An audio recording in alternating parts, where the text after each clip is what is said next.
Hi, today I thought to talk a little bit about the mind. So, when we are thinking, we do go either into the past or into the future.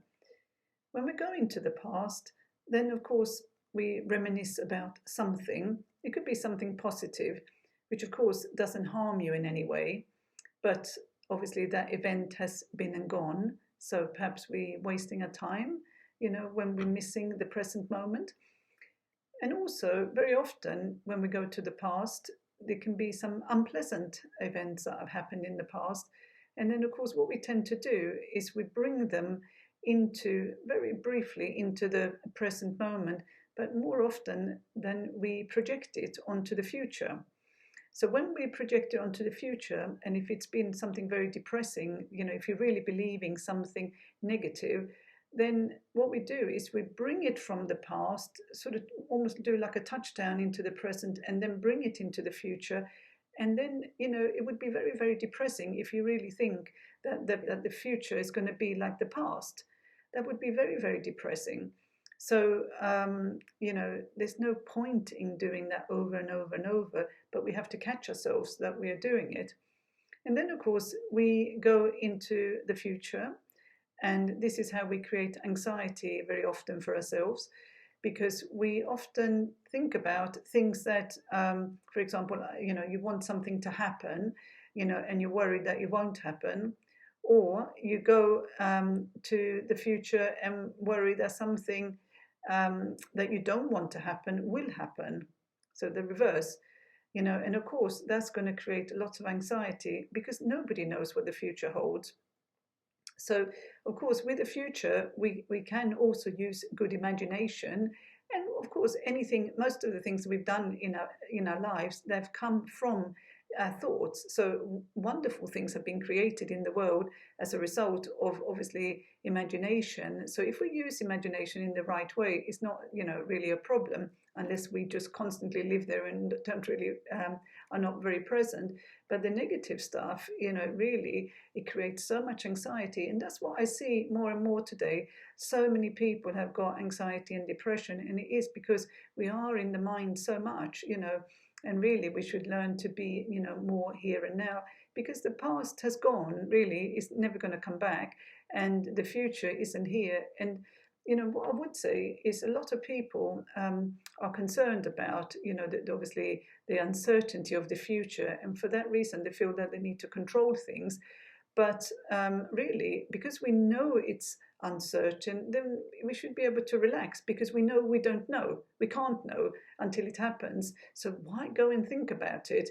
You can obviously, put the means, there as much as you need to, put, things in order as much as you can. But, if you're doing a lot of control, you really are going to end up upsetting yourself, really, because the only thing you can control is the inner environment, not the outer environment. So if I often give examples such as, we have the big things happening in the world, such as the pandemic, and we've had all of these different things that happen in the world. There's nothing we can do about that, so nothing can be changed about that. But then we also have other events, and I often give the example where when I'm teaching meditation, with somebody maybe, really banging loudly on the window, whilst I'm delivering the meditation. And of course, that would be an unpleasant moment for me. And I could try to say to somebody, try to be quiet, like I'm trying to make a sign saying that, I'm doing something, go away, nicely. And, maybe they won't. So I can't control it. They might find it's hilarious to do that and come back several times and do it over and over, or they may go away, but then they still come back another time. So there's nothing I can do about that. But then the inner environment is what we do inside ourselves, and that's the only thing that we can control. So whilst that is the case, we can control, our feelings. We can, to a degree, control our mind, and also, the sensations in our body, in our beliefs and things like that. So that's where we should be working with ourselves rather than the outside world. And this is why there's so much unhappiness, because everyone is feeling, unhappy inside and then trying to control the outside world, and that really doesn't work. So for that reason, we need to learn to control what we can control the controllables, as I say, and then do that. So one way of doing that is the first thought that actually arises in your mind, you can't do anything about. But thereafter, it's really up to you whether you allow that thought to be there or not. And one has to ask, why do I keep tormenting myself going into the past constantly over and over and over? Or why do I keep going into the future with, oh, I wonder if it will happen, or what if it doesn't happen? Why am I doing that? So that is a choice. So, if that's a choice, then withdraw your cooperation with those kind of thoughts once you notice them. Like I say, the first one you can't do anything about, but thereafter you can.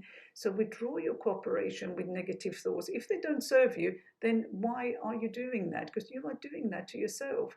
There's no sort of subtle way to say that other than the truth.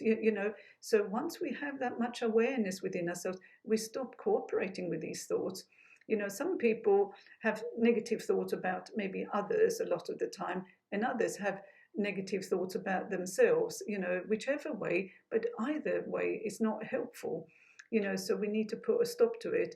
And particularly if we're doing it to ourselves, many of these sort of empaths, people are very compassionate, they tend to do it to themselves, and maybe we ought to call truce. We ought to stop doing that, because sometimes whatever we had to live through from the past, and of course things perhaps were done to us in different ways, or said to us certain things, but we don't have to keep repeating it over and over in our heads. Maybe it's time to let it go now, and free yourself from that.